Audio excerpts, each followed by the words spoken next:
কি বন্ধুরা, সফলতা পাওয়ার আগেই তোমরা ব্যর্থতা মেনে নিচ্ছ, কিন্তু হাল ছেড়ে দেওয়া যাবে না।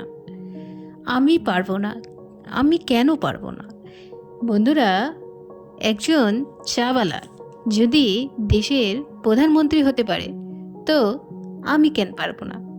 একটা ছেলে, সে যদি জঞ্জাল সাফ করার কাজ করে দেশের অন্যতম ক্রিকেটার হতে পারে, তো আমি কেন পারবো না?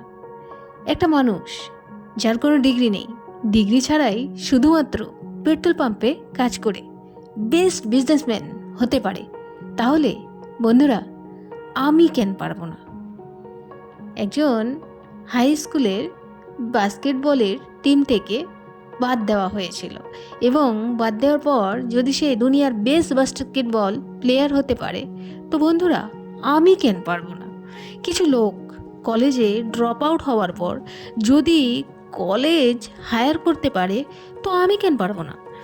একজন ব্যক্তি যাকে নিউজ কোম্পানি চাকরি থেকে বাদ দেয়, তার মধ্যে নাকি কোনো ক্রিয়েটিভিটি কম ছিল, সেই ব্যক্তি যদি মিক্কি মাউসের মতো ক্যারেক্টার ক্রিয়েট করতে পারে, তাহলে আমি কেন পারবো না? একজন মানুষ যার গার্লফ্রেন্ড তার সাথে ব্রেকআপ করে নেয় এবং সমস্ত সোশ্যাল সাইট থেকে ব্লক করে, সেই ব্যক্তি দুনিয়ার সব থেকে সোশ্যাল নেটওয়ার্ক সাইট ফেসবুক বানাতে পারে, তাহলে বন্ধুরা আমি কেন পারবো না? এক ব্যক্তি 999 বার ফেল করে হার না মেনে 1000 বারের মাথায় বাল্ব আবিষ্কার করতে পারে, তাহলে বন্ধুরা আমি কেন পারবো না? দুবার বিজনেসে ফেল হয়ে যাওয়ার পর ডিপ্রেশনে হয়ে যায়, পরপর 8 বার ইলেকশনে হেরেও যায়, হেরে গিয়েও 9 বারের মাথায় আমেরিকার প্রেসিডেন্ট হতে পারে, তাহলে বন্ধুরা আমি কেন পারবো না?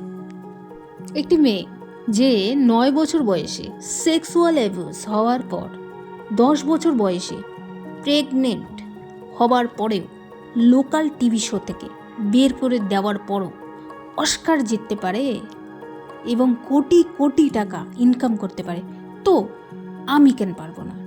একটা জবলেস মেয়ে যার স্বামী তাকে ডিভোর্স দিয়ে দেয় এবং 3 বছরের বাচ্চা মানুষ তার উপর চলে আসে, ডিপ্রেশনে যাওয়ার পরও ওয়ার্ল্ডের সব থেকে বড় নোবেল সিরিজ অর্থাৎ হ্যারি পটার লিখে ফেলে, যার ফলে কোটি কোটি টাকা ইনকাম করছে, তো আমি কেন পারবো না?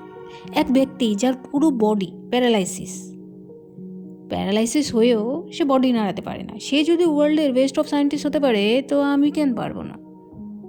একজন সাধারণ গ্রামে জন্মগ্রহণ করেও ছাত্রজীবনে তিনি বেশ কিছু পরীক্ষায় খারাপ ফল করেছিলেন, তবে তিনি কখনো হাল ছাড়েননি। তিনি জানতেন ব্যর্থতা আসবে, কিন্তু তা থেকে শিক্ষা নিতে হবে।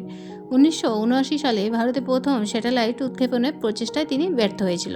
এ ব্যর্থতা তার জন্য বড় একটি ধাক্কা ছিল, কিন্তু তিনি তা থেকে শিক্ষা নিয়ে আরও পরিশ্রম করে 1980 সালের রোহিণী স্যাটেলাইট সফলভাবে উৎক্ষেপণ করতে সক্ষম হন এবং পরবর্তীতে রাষ্ট্রপতি হিসাবেও দায়িত্ব পালন করে।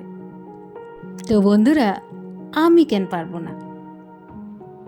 দরিদ্র পীড়িত অসহায় মানুষের সেবা করতেন, অনেকে তার এই কাজে বিরোধিতা করেছিলেন, কিন্তু তিনি ধৈর্য হারাননি। বিশ্বাস করতেন যে সেবা এবং ভালোবাসা দিয়েই মানুষের মন জয় করা যায়। তার এই কাজ একদিন নোবেল শান্তি পুরস্কার পান। কোনো কাজই ছোট নয়, আমি কেন পারবো না? আমিও পারবো।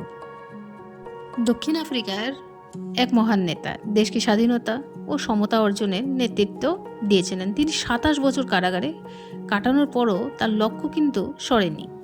কখনো প্রতিশোধ তিনি বিশ্বাস করতেন না। ক্ষমা জাতির শক্তি বাড়াতে সাহায্য করে। অন্যদের ভুল থেকে শিখুন, ঘৃণা নয় ভালোবাসা দিয়ে সমাজ পরিবর্তন আনুন। তাই তিনি সমাজকে, তোমরা সব কিছুই করতে পারবে, তার জন্য কিন্তু আগুন দরকার। Nothing impossible, nothing impossible. তুমি নিজে দোষী ফেল হওয়ার জন্য। এখন তুমি যেখানে আছো অতীতে কর্মের ফল, কাল তুমি কোথায় পৌঁছাবে, কাল তোমার কর্মফল হবে। তোমার তরফ থেকে শুধু চেষ্টা করো, আর আমার তরফ থেকে অল দ্য বেস্ট। প্রথমবার ফেল হলে দ্বিতীয়বার কিন্তু পাস হবে, চেষ্টা করো। প্রথমবার যারা আমার ভয়েসটা শুনছো সাবস্ক্রাইব করবে, আর কী রকমের ভিডিও চাও কমেন্টে লিখবে আর ভালোবাসা দিয়ে যাবে। তো বন্ধুরা, আজকে আমার ভিডিওটি তোমাদের কেমন লাগলো? লাইক, কমেন্ট, সাবস্ক্রাইব অবশ্যই করবে।